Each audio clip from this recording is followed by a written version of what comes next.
Hello, and welcome to the Millennial Nutritionist Podcast. I'm Isla Garcia, master's degree of nutrition science and registered dietitian, and I'm going to make weight loss realistic, sustainable, and uncomplicated for your busy lifestyle. On this podcast, me and my team of registered dietitians will decipher the latest nutrition research, dissect fad diets, and discuss social media trends for you so you can feel confident knowing what to eat to achieve your health goals. Research suggests that most weight loss programs aren't successful, but my experience has taught me that this is not because the participants aren't committed. It's because those diets are designed by non-nutrition professionals and center around severe restrictions. We are here to provide the facts about the science of weight loss so you can have the success you want and continue living your best life. Welcome back to the Millennial Nutritionist Podcast. It's Isla, your CEO, founder, and host of the Millennial Nutritionist Podcast. And today we're going to talk about a little bit of a random topic that I feel like will be really helpful. I sometimes talk about this on like TikTok and Instagram, and then a lot of the podcast episodes that we've been having with people of different specialties that still overlap with weight loss have been really popular. So I thought we would do a little overview about what we kind of see with clients as far as what are non-nutrition interventions that are super important for weight loss. So we're looking at things in a very holistic way, and not holistic as in like no red dyes, holistic as in like looking at different disciplines. So joining me today is Courtney, our coach. Thank you so much for joining us today, Courtney. Hello, glad to be back. Yeah. Courtney is a superstar coach. You take like all the clients and you get like the highest renewal rate. So I'm excited to hear like your take on some of these issues or these like non-nutrition interventions. But for the article for today, I thought we could cover the Stranger Things guy. So I crash course watched it like all within like 2 weeks when the last 2 episodes came out, because my husband was like, I want to watch this. And I was like, okay, I finally want to know what the hype is about. But there's an article that came out about, what was his even name? His real name is David Harbour. It was Hopper. Mhm. Yeah. And so he lost a lot of weight. And I kept like looking at that in the, when he was in like all of the scenes with, he was like in the Russian prison or whatever. And he did lose weight. And then like, I don't know if you're always like this. I'm always like looking at people through the lens of like malnutrition, because I've been like drilled in my head to be like, there's a little bit of like bony prominence in his shoulders and his like collarbones. And it looked like he like kind of looked like that. And this article talked about how he lost all of the weight and everything. It's an article from Page 6, and then also GQ kind of covered how he was able to lose that weight. Did you have any like initial thoughts about what he said on how he lost it? I always think it's interesting to see how these celebrities lose weight for these roles.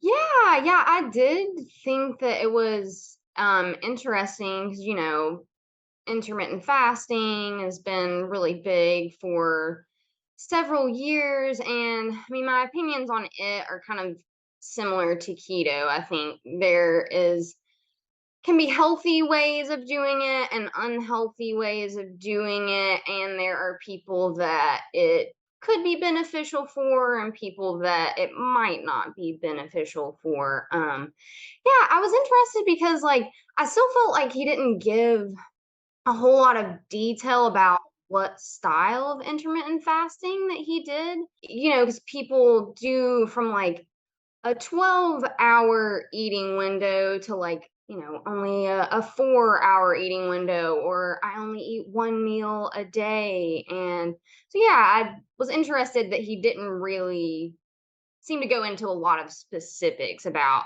exactly how restrictive he was being. Yeah, I didn't like, cause I couldn't find anything either, like the exact thing that he really did. I felt like he was just like, he said like a bunch of different things. I felt like between the two articles, I wrote down that he even just said he like stopped eating, which I was like, oh, okay. And like one part of it, He yeah, was for Black Widow, he said that he just stopped eating, which I like absolutely don't recommend. But also think it's, yeah, with the intermittent fasting, I think it's important to think too, like he looks like a really big guy. I don't really know how tall he is, but I think like any of those like small things he does, because even if it's just intermittent fasting to where he's like just like not eating a bunch of snacks at night like he used to. I mean, for somebody that tall, that could have like a huge impact because he's just burning so many more calories day to day, as opposed to a lot of women that we work with that are shorter, also aren't as active, likely not walking around a movie set all the time, that it might not have as big of an effect. So I think that's like something just to keep in mind too. So nobody listens to this and think that they should intermittent fast only for weight loss. But I also thought it was interesting that he said that it also like improved, like losing the weight improved a lot of like aches and pains in his body, which I think is good just to show that there are like definitely non-scale victories for also losing weight. Do you ever see that with your clients that they like maybe like have arthritis or they're able to like increase stamina or something like that when they lose weight as opposed to just like focusing on the number on the scale? Yeah, exactly. Because I mean, all that extra weight is putting so much more pressure on your joints. Like when you lay down to sleep at night, it's putting pressure on your lungs. So, like, just being able to like breathe better. But yeah, it definitely makes a huge difference. Just not, I mean, it said he lost like 75 pounds. So, you're carrying around a child like on your back all the time. Right, exactly. And I think too, I always like want to remind people that like he is an actor. This is his job is to like look a certain way. So I don't think it's anything that's like very realistic. And I think you've even talked about like we've even had like one-on-one conversations where you've talked about like the effect of like gaining weight and then losing weight and then gaining weight and losing weight. Can you speak to a little bit about like what that does to the body? Because for somebody who's an actor, like there are these actors that do have to do that. They have to gain a bunch of weight for a certain role, and then they need to look like malnourished, and then they like probably do eat very low amounts that I would never recommend to quickly lose weight and even look sick. But can you like kind of repeat what you said before about like the effect that has on the body? Yeah, exactly. It's like when your body, you go through these periods of like eating super, super low calories, and, it kind of puts your body into like a starvation mode. So if you think about like our ancestors, if they were going through a period where they were eating really small amount of calories, it meant they were going through like a famine or something. So then our body sort of adapted to, in response to that, slow down the metabolism, like any unnecessary or any small places to like cut down calories and not be running the metabolism at like high function, it's going to tune down those dials to try to conserve, to try Mm. to keep you alive because it thinks that you're starving. So if you're constantly going through like weight cyclings, I think he had talked about then gaining some weight for another role, and then now he's trying to figure out how he's going to lose back down for season 5 of Stranger Things. So it's like after you go through that many cycles, it gets harder and harder to lose weight because your body is just in such a high stress state. Mhm. Yeah, yeah. And I think it's hard. I never know like what I mean, he didn't really talk about what it feels like for him as far as like within his body or anything like that. I mean, I imagine it can be really hard, but I also imagine that he has like a great I don't know if I want to say motivation, but a huge incentive to like have these huge changes on his body. We're like people like you and me are our clients, like people who are office workers, like we're not going to lose our job if we like don't look a certain way. But it is kind of hard, like all of what the effects kind of do to the body when all of that happens on an actor. But yeah, that was interesting. Always looking at like how people lose and gain weight on celebrities, because sometimes I think that our clients ask that and then maybe it'll be like, oh, well, then I thought I should do intermittent fasting because he does intermittent fasting and lost all this weight. But so kind of moving on to our topic for the day. So non-nutrition interventions. I really want to talk about this topic because I think it's like really easy to only think of like nutrition when we're trying to lose weight. Or I know when I do discovery calls, which I do the discovery calls with clients, a lot of them say that they've really done well with exercise, they think, but they're missing out on the nutrition, or they feel like they halfway do the nutrition and halfway do the exercise, or they've gone to therapy and have a good relationship with food, but now they just want to know like how to fuel their body so they're not hungry later on in the day.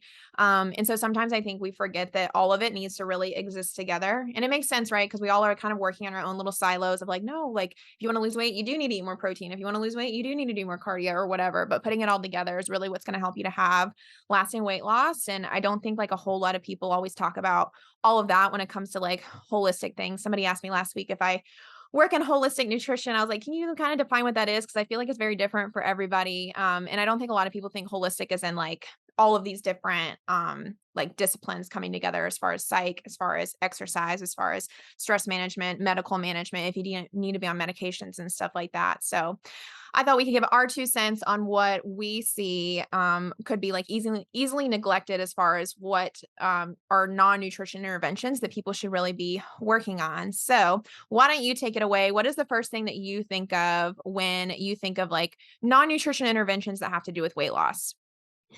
Yeah, so one that I am a really big fan of, and I feel like I talk to my clients a lot about, is just mindfulness in general. And meditation and mindfulness are kind of thrown around a lot these days, but it doesn't have to be like a hour-long meditation practice every day, but just maybe taking some time just to kind of take a minute and just exist in your body in the present moment. Notice kind of how you're feeling, like sensations that you're feeling, because that can developing some kind of mindfulness practice and applying it like while you're eating can really help you get more in tune with like your body's hunger and fullness signals. Mm. If you're just going through life always thinking about like the next thing that you're about to do and you're never like existing in the moment right now,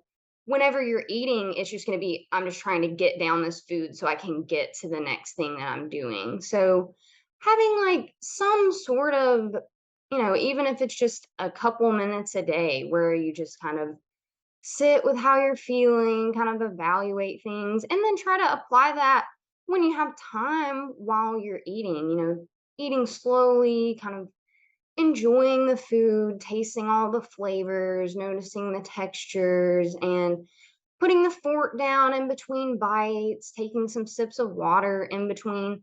That way, you realize once you're starting to get full, and that kind of prevents you from overeating. Because if you are eating really fast, it takes time for those signals from the gut to get sent up to the brain telling you that you're full. So if you don't give that time, you're going to end up overeating a lot. Yeah, so you're saying that you can actually eat less by it doesn't even really have anything to do with calorie counting. It just has to do with like being aware of like what your body feels when you're eating. And that way you're able to kind of like cut it off when you actually feel full. But if you're so disconnected from what you're eating, then you're more likely to eat more. Is that what you're saying? Exactly. And I feel like probably just from a lot of the diet culture and whatnot, like so many people are just like tuned out to what their body's telling us and focus on like, what should I be eating? Hmm. Like, should I be doing keto? Should I be doing intermittent fasting? And okay to ask those questions. And obviously, we help people like, say, okay, these are the things that your body needs that you need to try to get every day. But your body has these inherent mechanisms of telling you when you're full, how much it needs, what it needs. But if you aren't kind of tuned in to listening to that, you miss it and just, end up following the next fad. Yeah. Yeah. I think that that's neglected a lot because there's no like way to really make money on it, right? Like a lot of the things I feel like we see that a lot of people ask us about are because companies promote like this program for intermittent fasting or like this like supplement because they can make money on it. Which yeah may work, but we neglect a lot of the things that are free because they're just not talked about since like who's going to promote it, right? And I always am amazed by how much my clients when I ask them like how did you eat more protein this week? Because we always want to be figuring out like, how did you do it? What do you need to keep up? Because you're changing your lifestyle. And they're like, I'm just more aware of it. And I'm like, oh, that's great. Like, I didn't know, it would be as simple as that. And so trying to figure out ways to continue to be aware, I think are important. And what do you think people can do to be aware? So like what you're saying is maybe like, I hear you saying like, don't like try not maybe to eat where you're aware, like try not to eat in front of the TV, like people say, or like eat while you're working. Is that what you're saying? Or is there anything else people can do to increase that mindfulness? Yeah, not eating while you're distracted is, probably the most important thing. Just, trying to focus on eating while you're eating. But I personally am a fan of like doing like a meditation, like a mindfulness meditation. So that, works for some people. Like I'll just take 10 minutes in the morning where I'm kind of just sitting with eyes closed and just kind of focusing on my breathing, assessing how I feel, how my body feels. And I feel like for me and, for some of my clients, that has been helpful to just increasing mindfulness in everyday activity. And that just kind of bleeds over naturally into eating. Yeah, yeah, I'm the same way. I'm not like a very woo-woo person. I'm not into any of that stuff, but whenever I get stressed out, especially like with work, I like it. I'm always like amazed that it does work, but I like just sit there and I'm not a good meditator, but even just like sitting and breathing really deeply into my belly for like 5 minutes. I don't know what it is. I probably just like gives me a little bit of perspective that I don't really need to get stressed out as these things that I'm getting stressed out about, but it definitely helps. And then the less I'm stressed out, the less likely I am to stress eat because I know that's a problem I have, and all of it really works together. Do you feel like you're tired of trying every new diet out there whenever you're ready to lose weight, but you never really find long-term success because it's either too restrictive or just not conducive to your lifestyle? Well, then let me tell you about our 3-month lifestyle reset program. This is an individualized weight loss approach where you'll be going through our proven 6-step method and you'll be led by a registered dietitian. By becoming a client of the program, you'll be able to learn how to control your weight, increase your energy and confidence, and also improve your overall well-being.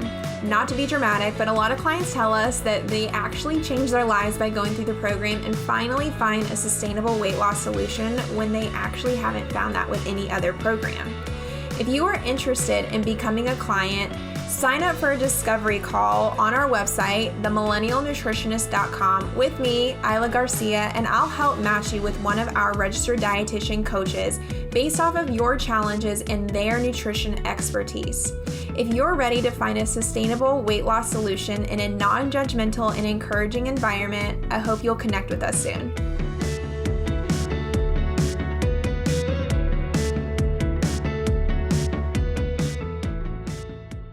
A lot of people that we work with, it seems like they cope with food either, and they don't even realize it, I don't think, because when I ask them, like, sometimes they'll be like, I am really hungry. And I don't want them to be hungry, but I do just want to check in and be like, can you describe to me what that hunger is? Like, can you see if it's like, is it every day right after you get off work and you have a million more things to do and you're hungry then versus like on a weekend where you're super relaxed? Are you hungry at the same time? Because it might not be hunger if you're eating the same thing, or if you're alone and you are like sad that you're lonely and you want to perk yourself up and you decide to eat like 3 brownies, then that might be more stress management than you being hungry. And I see, not that we work too much on stress management, but sometimes I see that people who even just like start walking, which is why I'm such a like Mhm. proponent of getting people to walk. I feel like it really helps stress. I've had a lot of clients say that even after like a long day of work, when they don't necessarily want to, like, they in their head it'd be easier for them to just go home and watch TV. If they just take like one lap around like their workplace, it helps them to like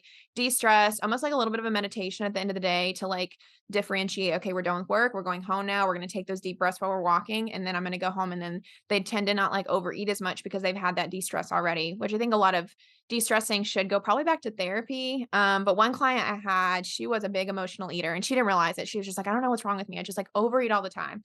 And we figured out that it was because she was emotionally eating a lot or stress eating, or she was lonely at the end of the day because her husband worked long hours and she wanted to console herself with eating food because it, probably releases a little bit of feel good hormones.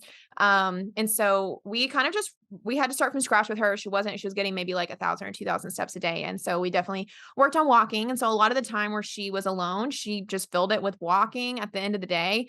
And she found that not only did it, she didn't really have time to eat as much as she did because she was walking, but also she felt better about herself. She felt less stressed out, and then she was less likely to want to like console herself through food. So I think that's a huge piece that a lot of people miss, is managing your stress, which is hard because I never want to tell people that sometimes the cause of the stress may be something they need to like take a bigger look at, like whether it's their work, can they like delegate things? Can they try to hire someone else? But at least in the short term, figuring out like some stress management tools, I think can help with eating over. Do you ever see that with clients, or do you have any other tricks that you tell people for stress management? Yeah, no, I mean, I feel like stress eating, I mean, as far as like emotions that cause people to eat, I would say stress is probably the most common one. And like a lot of people get super busy at work and they're focused on that and they like forget to eat during Mhm. the day. And so then at the end of the day, they just want to like relieve that stress. And also they're super hungry. So that just ends up, them going to the cabinet and, looking for whatever's going to quickly relieve that stress, which is going to be something like hyper sweet, hyper salty, like processed foods most of the time. So part of that is obviously eating, trying to find time to make time to eat more earlier in the day, Mhm. but definitely finding other methods of stress management. Like, one client would always want to eat like late in the evenings. And so she was just doing that as a way to de-stress. And so we kind of talked through some different ways she could try to manage her stress instead. And so she just ended up, she would go and like make herself like a calming tea, or she would Mhm. go take like a long bath or something like that to de-stress and kind of get the same effect that the food was giving her. So yeah, eating earlier in the day, allowing her to make better decisions, but then also finding an outlet to manage that stress. Because if you don't find an outlet for that, you're gonna end up going right back to food. Because I feel like a lot of people try to stop the stress eating just through pure willpower. Right. It's like you gotta have something to replace that. Like your Right. body's telling you it needs to relieve this stress that's built up, but you know, finding a healthier way to do that. Yeah, yeah. I think that's great. What is another non-nutrition intervention that you feel like people should know about? Yeah. So kind of tacking on to the stress a little bit, maybe an obvious one, but sleep is super important. And I know everyone knows that, but I find with a lot of clients that they find themselves like just cheating their sleep at the end of the day, like just trying to get a little bit more time of relaxation in the evening, which, completely get it. But you've got to make time for that sleep, because that's really the time that your body is recovering from what it's gone through throughout the day. If you're working out really hard at the gym, but then not sleeping enough at night, your body's not having time to recover and build your muscles back stronger. And if you aren't sleeping enough, sort of like what we were talking about with under eating, that puts your body into that hyper stress state. And, you might end up overeating the next day because your body knows it needs more energy from the sleep that it Right. didn't get. So, yeah, sleep, super important. Yeah, I feel like a lot of people don't realize that like your body is really smart. It wants to keep you alive, it wants to take care of you. It doesn't care too much like what your weight is, but it's going to try hard to like really help you out. And if it's like this person's not sleeping, it's going to be like, okay, what can I do to give this person more energy? Let's like make them hungry so they eat and then they'll be more energized. So your body really cares about you, so you have to care about it back and help work with it. And it can be hard again. I find that a lot of people who struggle with sleeping are like our new moms. And so then I think like asking for help is important. And also people who are on their phones, because a lot of times I'll ask, like, okay, if you only get 6 hours of sleep, which I kind of go through in the intake session, like, what's kind of going on from like 9 to 12 there? And saying, like, oh, well, I'm on TikTok or, which is really hard, but maybe trying to find a different way to calm down because that blue light doesn't always help, which I'm super bad with, I will say. But trying to find ways to, yeah, get more sleep is another, I think, simple tip because when you're not as sleepy, you're not gonna be as hungry. And then you're also gonna have energy to do those like healthy tasks. Cause some people tell me that they're just like, when they get off of work, they're just too tired to go exercise. They're just like too tired to like cut up fruit, or something like that, which I totally get. But a free solution could be sleeping more. And then all of it just works in that cycle. Do you feel like you agree? Absolutely. And kind of tacking on to that, stress eating in the evenings, for me, a lot of clients have definitely realized once they've cut down on that stress eating in the evenings and like eating all that food at once right before you go lay down, that in and of itself has improved their sleep, improved their digestion, and just, made them feel better throughout the day. Oh yeah. Yeah. I'm like that for sure. If I eat right before, then I will like always have a worse night's sleep, I feel like. And so yeah, I think all of that works together. Let's see. Another one that kind of tack onto that, I think, since we're kind of like on a psych topic, I'll say positivity. I don't know if you feel like this with your clients, but sometimes I feel like some people get in their own way a little too much. And for me, it's a lot of times clients that lose a lot of weight and they like don't are, but they're still being negative about it. And they're like, yeah, but I still have so much to go. Or like, yeah, but like it's still so hard, or like, yeah, but I still messed up on this like one meal on Saturday. And I'm always like, let's just take a step back and look at the bigger picture. Look how far you've come. Look at all the things you've done so far. You're trying to reverse like 20 some years of food habits within 2 months, which isn't, not an easy task. We can't expect that it's going to be that quick. And that sometimes I feel like some clients psych themselves out so much that they kind of self-sabotage and then do give up. So I'm a huge proponent of like trying to be positive, even with clients that like are not super positive, or if you're not super positive and you're listening, like always trying to ask them, okay, tell me one thing you did this week, even if it's like the smallest thing, because there's always something to pull out. And I remember one time I had a client, she's like, nothing, I did nothing good. I'm like, okay, well, you showed up for today's session. I think that's a positive thing. You're like still working towards a lot. There are a lot of people who would just give up at this point and pay all this money and then not even come to the sessions anymore. Like you're still here. You still want to work on yourself. That's definitely something to be proud of. And I find that the clients who are positive, they tend to do better overall. Eventually, like some people's weight, I think can be a little slower in the beginning when we're trying to figure things out. Maybe they do have like an underlying hormone imbalance. It's a little bit more difficult. But if they're still like, okay, what can I do this week? Like, okay, but this was still good. I had this problem. I'm going to look at it from the point of view of like, I'm going to just learn from it. What can I learn from it? How can I have you as a coach help me learn from it so I can do better next week? I still feel good. My joints feel so much better. I feel like I was able to go on a hike. I was able to feel confident. I was able to fit a little bit better in my pants. And then really just focusing on the positives. I find that those clients tend to do better for the long run. How do you feel about that?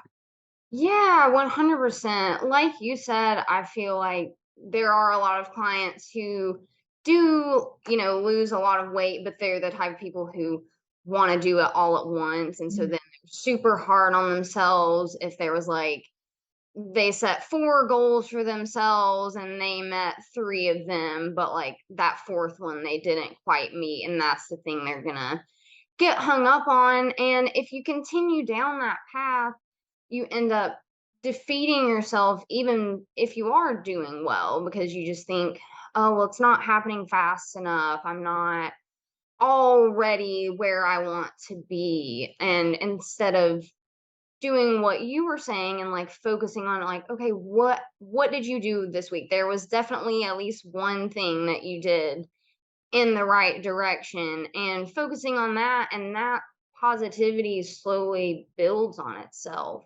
And like you were mentioning in the beginning, especially when we do a customized diet as Mhm. opposed to like a cookie cutter plan. Right. So in the beginning, yeah, we need to start you out somewhere, kind of see how your body responds, and make adjustments from there. And I find that the clients who are still, super positive and like focusing on like feeling better, having more energy at the gym, being more clear headed, they end up losing a lot more weight in the long run, even Mhm. if they had, you know, a rough couple weeks and the scale didn't move quite as much as we hoped in the beginning. But because they were like, oh, well, yeah, obviously, because we're figuring out what works for my body instead of doing a cookie cutter plan, it might take a little bit in the beginning, but I'm still going to focus on the positives. And then,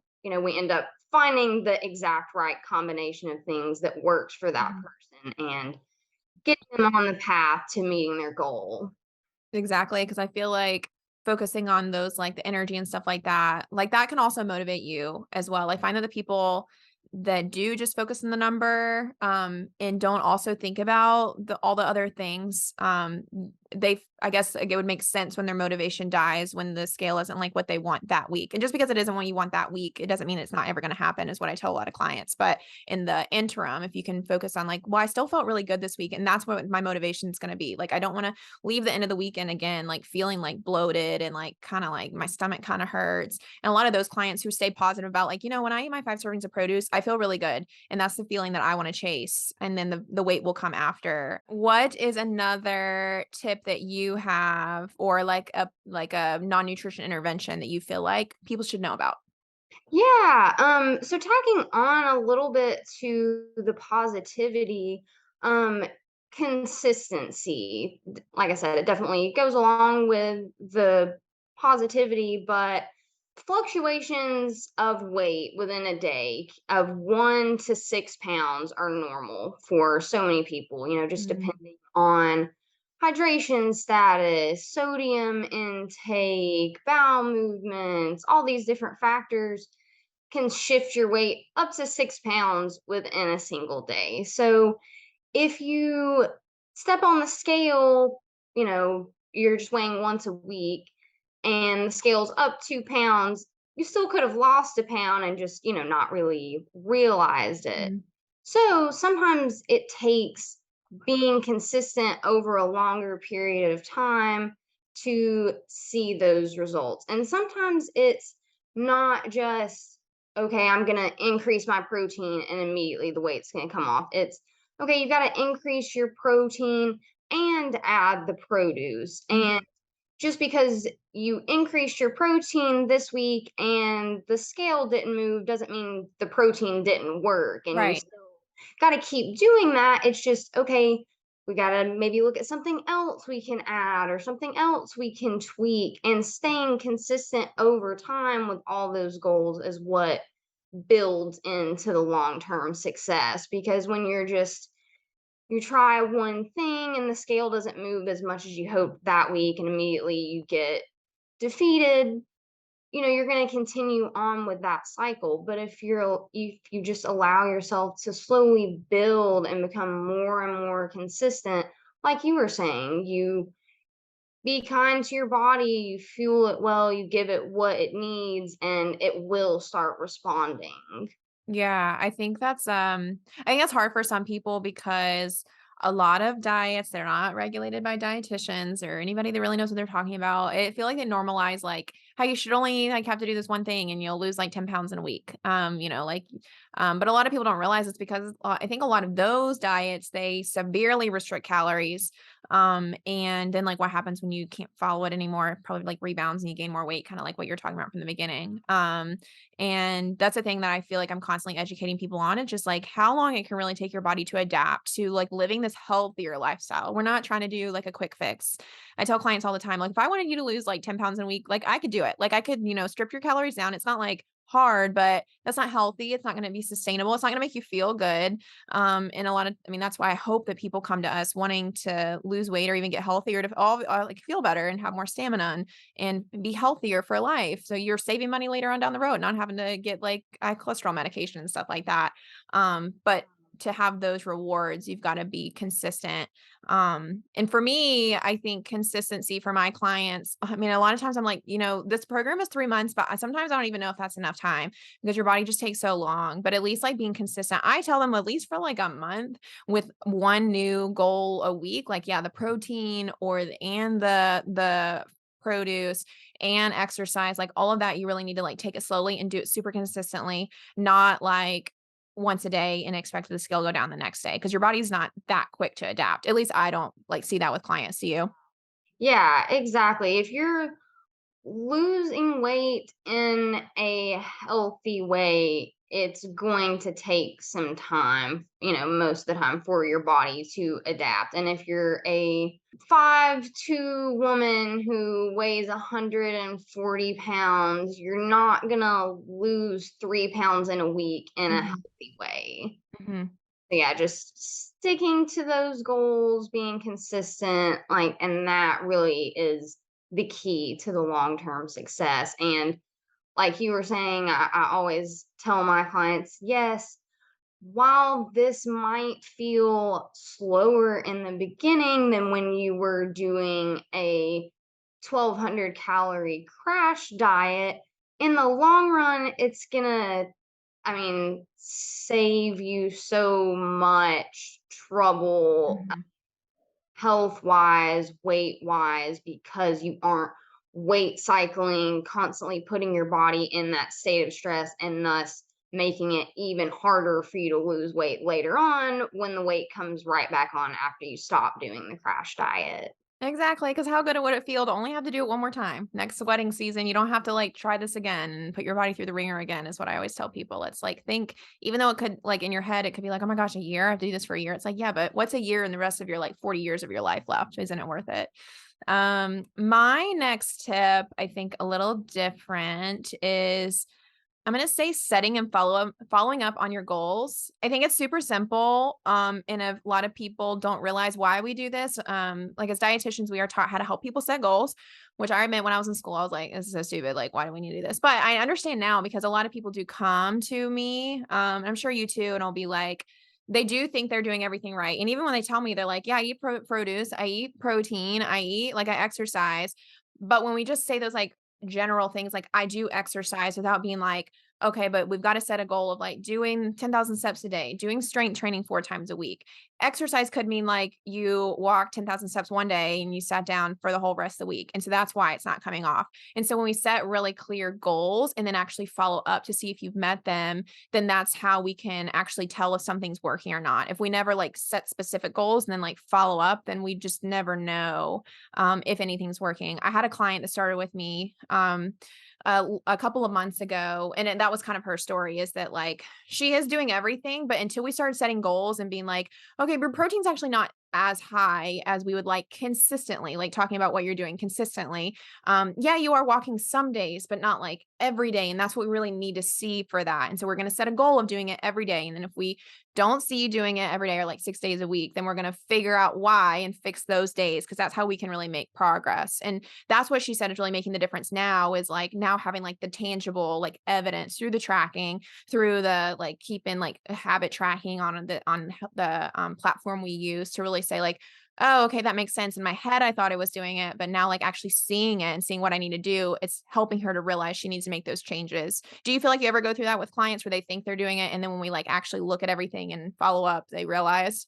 Yeah, yeah. I mean, I even had a client that I started with recently, and she thought she was doing, all the right things. She was like, yeah, I'm already eating a really high protein diet. But, then it turned out, yeah, maybe on some days she was getting close, but then Mhm. on several other days it was like, maybe half of what we wanted to see her getting. And yeah, like you were saying, it's okay, yeah, maybe sometimes you're getting enough produce, sometimes you're getting enough protein. And I feel like maybe those are kind of the instances that stick out in people's mind, but then it's like you have to hold yourself accountable by doing some form of tracking and, like you said, setting these goals and following up on them. That doesn't mean beating yourself up if you don't achieve the goal, that you set for 1 week, but looking back and thinking, okay, I wanted to meet this goal and I didn't. Why? And what could I do differently going forward to set myself up for success? Yeah, I do that now too with myself. I'm currently like trying to work on like getting myself to sleep on time, which if anybody follows me on my personal Instagram account, it's been a struggle of mine for a while. And also kind of trying to finish my work on time so that I can get to sleep on time because I end up getting lost on TikTok and stuff. And so like try to set goals and then at the end of the day, I try to go over them and think through like, okay, I like procrastinated at work today. Like what happened? Did I just need to take a break? Did I need to instead like maybe not do that task anymore and try to delegate it out, or something like that? But if I don't ever like follow up on why I'm not doing something, then I can never like understand really how to fix it. And that's the same for clients. And you can kind of use that, I think, method that we teach through like all phases of life and whatever goals you have. Yeah, Um, exactly. Like I had one client who pinned eating was always like her big problem. Like she would do well throughout the week, but then the weekend was just like unstructured. And so then she would end up way overeating and sort of like outdoing the deficit she had been in earlier in the week. So we just kind of figured out, okay, how can we plan for you to still be able to go out and enjoy yourself, but not overdo it. So, not going to events super hungry and, having produce on hand, like doing a grocery order for the weekend, really helped her stop that cycle of overeating. But if we hadn't sat down and her been honest with herself about that versus just thinking, well, I'm doing everything right during the week, so it should be working, but it's not, we were able to figure out, okay, what goals can we set? What realistically can we do to set you up for success here?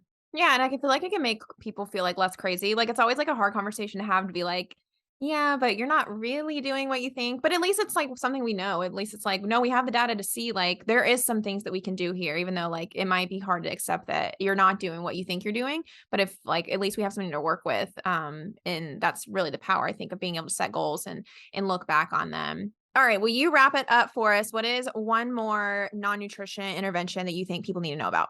Hydration. Mhm. I actually wrote a blog post about Yeah. this recently, but a lot of people, kind of the same thing we were talking about with the nutrition. Sometimes they think they're drinking more water throughout the day than they are. And they'll say, oh, I drink this amount per day. And I'm like, do you do that every day? Do you do it on the weekends too? And sometimes we figure out, okay, maybe some days, like when you're sitting by your desk and your water bottle is sitting right in front of your face, you're drinking it. But, maybe when you're home, you're actually not drinking that Yeah. much because you're doing stuff around the house. But yeah, people can mistake being thirsty for being hungry a lot. So, again, your body kind of realizes that it needs something and you think that you're hungry when really you're just not very well hydrated. And being well hydrated, it keeps digestion moving, which can help with weight loss. It's also gonna drinking enough water prevents you from retaining water. And so, I've had several clients who have feel like they're retaining water, and we realize, oh, it's because you're eating a lot of sodium and not, drinking half the amount of water that you need to drink. So, hydration, a simple one, but it's important to just kind of check in with yourself because I mean, even, me, a dietitian, I will have days where I realize by the end of the day, oh, I haven't drank, half of my bottle of water. I need to pick it up. So, yeah, every now and again, just checking in and thinking, okay, am I still hydrating well every day? And maybe getting yourself one of those little water bottles with the tick marks on it or something so you keep up with that. Yeah, I actually started I have a, like, newer client and, it's a person we're kinda starting from scratch from. Sometimes I feel like I get clients who, like, come to me, like, with 50% of the stuff that we normally recommend done, and we have to bring it up to 100, but this client's kinda starting more at, like, 10%, so but it's fun to just rebuild everything, and she's super motivated and fun, but she said that she feels like since, like, she's doing, like, a complete, like, 180 with, like, eating a lot more produce and more protein and eating more, she was one to skip meals too throughout the day. She's just more aware of, like, what her body needs, which is awesome, I love to hear it, and so she realizes, like, how thirsty she was, like, all the time, where she just, like, honestly had all that tuned out of her head at all times, and now she's, like, realizing how much better she feels when she drinks water, and then, of course, it really regulates everything. It helps, like, with constipation, it helps with your mood, it helps with energy. You wrote, yeah, that wonderful blog post all about it that people can go check out, but, yeah, that is one thing that is also super simple that I don't think a lot of people think about, but is important. I'm a bad water drinker too. I don't know what it is for the past year, just like haven't liked water. What you said what helps you when you don't do that, drink water is like just having in front of you. Is that what you said? Yeah, yeah. Just having my like one water bottle that I know, like, okay, if I drink two of these per day, then it makes me not have to like Yeah. think about it as much. But yeah, for those, I've gone through those spurts too, where like regular water just doesn't seem as appealing. So I've been lately making a lot of like herbal teas and like Oh yeah. them. That, and then I also really like just adding like the fruit to the water, and I'm a big sparkling water drinker too. So it doesn't always have to be just plain water. You can mix it up a little bit. Yeah, been all about the herbal teas too. I feel like I discovered New World because I just started dabbling in them like a couple months ago, and they're like so many, and they're really good, even just like non-sweet. And for me, like having a new fun cup helps sometimes too. Like if I'm like, oh, I bought this fancy cup. I like drinking out of it. I feel fancy and elevated. Is something that helps me. But yeah, just like setting myself up at the beginning of the day, also helps. Just like going ahead and having it in my desk, so I haven't like worked 4 hours and all of a sudden I'm like, because it's kind of hard to catch up sometimes. I feel like once you realize you're dehydrated. But I think that is all for now. I think this is great. If all of this seems overwhelming to you, then just know as dietitians, we keep all this in our head for you. We know all the things that, when you're saying like we know all the nutrition things, but we know also all of these non-nutrition interventions that do play a part. So if you feel like this is overwhelming, you can check us out to work with us, or just like listen to all the content or read all the content that we have. Make sure to subscribe to our YouTube channel. So we are trying to put more content out over there, including the podcast. Make sure to read our blogs. Courtney's been stepping up and writing some amazing blog posts for us as well. But thank you so much for joining us today, Courtney. Yeah, glad to be back. Thank you so much for listening to the Millennial Nutritionist Podcast. For daily weight loss tips and nutrition information, you can find us on Instagram at the.millennial.nutritionist and on TikTok at millennial.nutritionist. If you find this information helpful, please subscribe to the podcast and share it with a friend who needs encouragement on their health journey. See you in the next episode.